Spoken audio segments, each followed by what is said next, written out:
Hi, everyone. I'm here from the University of Washington presenting this work that we did in collaboration with Sage Bionetworks. And I'm here kind of on behalf of Shane. This is mostly his work. Couldn't be here today. And what we were doing is we're generating synthetic data for bulk RNA sequence data. So thank you to Andrew and to Antti for motivating the problem and talking about differential privacy. We know that there's all this data that we need to do research, and a lot of it's not available. So synthetic data is kind of seen as a solution. However, synthetic data doesn't necessarily preserve privacy, even when you add formal privacy guarantees. What we do here is we look at some tried and tested synthetic data generator algorithms for tabular data, and we apply them to genomic data and see if that works. We use this method called private PGM, which I'll talk about. This was already done by a recent work in 2024 by Chen and others, and it explores the data, like AML data, and we just apply it to the CAMDA data set. So the key idea of private PGM is it preserves the marginals of the synthetic data, of the real data, excuse me. So if you don't know what a marginal is, it's just like the marginal probability or the marginal counts of various feature combinations. So if I have this two-way marginal on the leftmost column between sex and labor force, you look at all the possible value combinations and then you count them, and then you might do it between labor force and school, and that's a different two-way marginal table. So a synthetic data generator can preserve those marginals, and maybe that's how it keeps its utility. How it adds privacy is it adds differential privacy. So it adds a calibrated amount of noise to those marginal tables, and that's the middle column there. And that kind of degrades the utility, as you can see.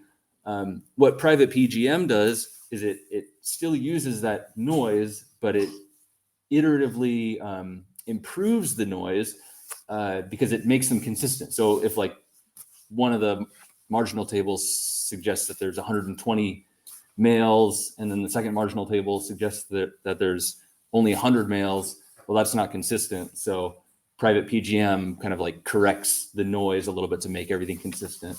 And you might have three-way marginal tables, four-way marginal tables, one-way, and with all these, complex interconnected features, and that's the kind of the cool, clever thing about private PGM. So what we do in our implementations, we use private PGM. We choose one-way and two-way marginals to preserve. So kind of a simpler approach. And the one-way marginals are just the top 1,000 genes and given to us by the competition. And the two-way marginals are those 1,000 genes with the class label, which is like the cancer subtype. And then for these counts, we just bin them into 4 eco-depth bins so that there's only 4 values per feature to limit the feature space.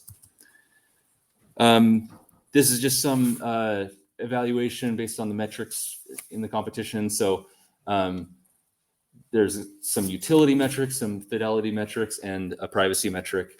I won't explain too much about them, but essentially it's showing that for the leftmost column, epsilon, that's our privacy budget. That's how we're varying the scale of the noise. And it kind of acts like you'd expect. So as the noise is increased, the utility goes down, the fidelity goes down, the privacy goes up. These are all fairly naive metrics, but it just kind of shows that it behaves as you'd expect. This is our resistance to membership inference attacks, which we've been talking a bit about today. So a 50% score on a membership inference attack is kind of like random guessing. It's just the baseline. And based on these evaluations, the methods that we submitted, which are just private PGM with 2 different values of epsilon 7, epsilon 10, the membership inference attacks against them are essentially random guessing, which is good to see. And then we just do some basic principal component analysis. on the two methods that we submitted for the BRCA data set and the combined data set. So the blue there is the real data, the orange is the synthetic data. As you can see, it's not fitting the distribution that well. And that's likely because we just use one-way and two-way marginals, which are fairly simple and don't capture a lot of the complexity in the data. So just by looking at these plots, I have questions for Shane, and I'm gonna ask him when I get back. What would this look like with a t-SNE or UMAP visualization? What about for different values of epsilon? Would the clusters there expand for higher epsilon and lower privacy, and vice versa? What if we use like three-way and four-way marginals? How would that affect the runtime? Would it make the distribution a little bit closer? Yeah, seeing how the PCA plots would look with different synthetic data.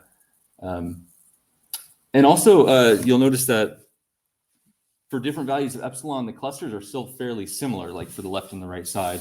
And I think that's because of the way that private PGM kind of corrects the noise in the marginals. So what if you just take the noisy marginals without the correction of private PGM? Would these clusters look different? And that's all I have.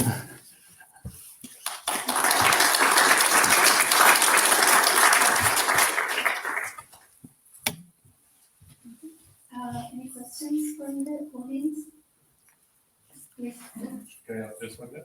There are also microphones. Oh, There, if you want. I don't know. Really? However you To follow the prefer. protocol? It's not exercise. Right. So we talk. So one question in terms of the RNA-seq data. So when you say RNA-seq data, do you mean raw reads or do you mean maybe it's like the gene expression data? Oh, I think it's the gene expression data. Is that right? So it's actually for the raw counts went through this denormalization. Right. So there is a level of normalization and then reduction in the number of genes. We basically only selected the genes that show some type of cancer association. So it's like working on 1,000 genes actually. And then any plans to do for the raw? Because I imagine that would be really hard to do for the raw reads. Because some application would require raw reads instead of gene expression data. Yeah, so we are actually doing the raw counts for the single cell part. But even not the counts, but the raw reads. Raw the reads, results. yeah. That would be probably hard. Yeah. Yeah, okay, thank you. Any other questions? I actually also have a question, but it seems like it is a question you also mentioned, but yeah, in your PCA plot, it seems like because the model is kind of conditioned on the subtypes, I think kind of they're all clustered around your conditioning, it seems like. Yeah, I think so. Have you kind of, I think it was one of your questions, but have you kind of really pick a very large epsilon value and then see how these clusters kind of change whether they distributed? Yeah, that's one of the first things I want to see. Yeah, because it seems like, epsilon 7 and epsilon 10, while they're fairly similar values. So yeah, you would think that if epsilon was 1,000 or if epsilon was 0.1, you would see something quite a bit different. That would be great to see. Yes, agreed. Thank you. Thank you.